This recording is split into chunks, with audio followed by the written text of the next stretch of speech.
The Commonwealth is an organisation comprising 54 independent states, including overseas territories, and 2.4 billion people. With the Queen at its head, most of the countries enjoy links to the UK. This could be considered a perpetuation of the British Empire with all its connotations. It is actually the empire in a modern world, so it's not really the empire anymore, it's a Commonwealth of a free voluntary association of states who have decided to work together to celebrate the common heritage, the values, the traditions, and the aspirations that they represent. There are many other things that connect them. For example, the English language, many are common law jurisdictions. So there are many areas in which they can work together, cooperate together, and connect together. And that is what the Commonwealth today is all about. We talk of the Commonwealth as an alternative to the EU post-Brexit.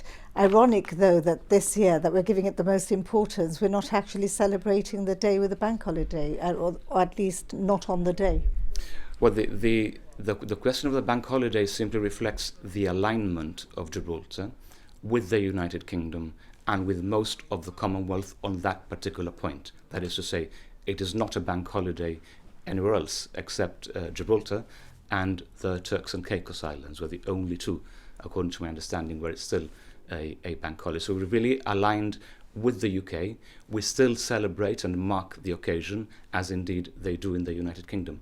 And I feel the fact that the day is not a bank holiday will allow us to do more in the future, because we have found in past years, obviously not during the pandemic, but in past years we have found it very difficult to organise events or lectures or seminars or events in schools during Commonwealth Day, precisely because it is a bank holiday and people are not available. So I think going forward you will see that we'll be able to do much more.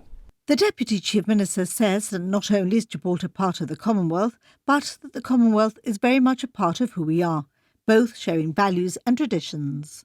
The ROC enjoys a relationship with many of its 80 institutions and organisations, with the government looking to strengthening these further. One of the first enquiries that Gibraltar received after the 2016 referendum was precisely from Commonwealth countries who wanted to know exactly what the impact of our EU departure was going to be. And the very first meeting we had was with the High Commissioner of Canada at that time. We then had visits here from the High Commissioners of Canada, of New Zealand, of Australia, and indeed from other countries as well. So there is a bond which exists between Gibraltar and Commonwealth nations, between Gibraltar and the organs and institutions of the Commonwealth, and we want to see that developed further still. Dr. Garcia adds the message today is that there can be no doubt that the level of engagement between Gibraltar and the Commonwealth is now closer than ever.